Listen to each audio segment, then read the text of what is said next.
A three-way mirror, and it tells me my total capacity, 5 drives. That's about 250 gigs. And here it shows as a maximum size of 80, and we can change that to anything we want.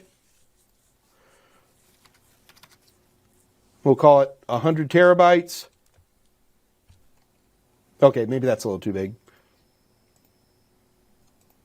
How about if we do 1,000 gigabytes, 1 terabyte? There we go.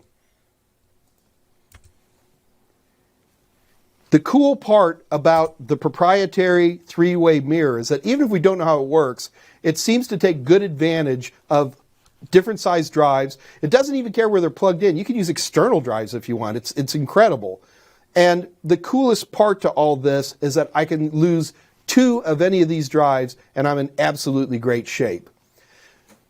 The big takeaway to software RAID is that it's really going to be up to your operating system to provide you that capability.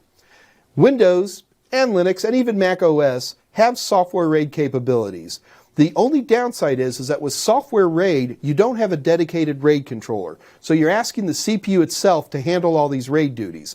With a big, robust CPU, it's not that big of a deal. With a smaller CPU, it can really slow your system down. So software RAID is free. It comes with your OS, but it's a little bit slower. Whereas hardware RAID tends to be a lot more expensive, but it keeps your system running fast and it has those extra features.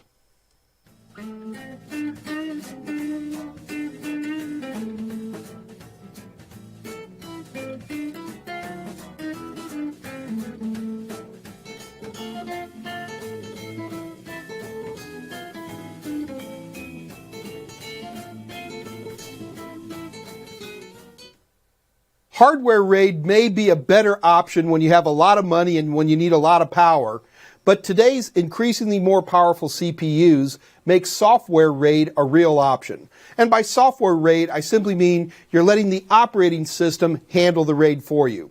Now in this example, I'm going to use Windows, and I'm going to show you a couple of ways that Windows does RAID. The first place to look is disk management. Here I am in disk management, and in this particular case, I've installed a bunch of drives.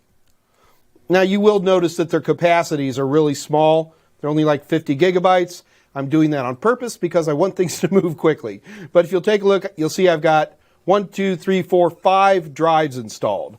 Now, Windows by itself is a little limited in what it can do RAID-wise, but the 2 things it can do quite easily is RAID 0 and RAID 1.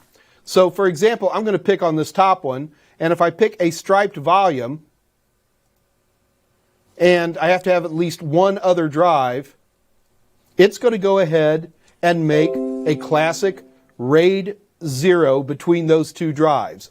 Now the thing you need to understand is that Windows is doing all this for us. So Windows actually sees all the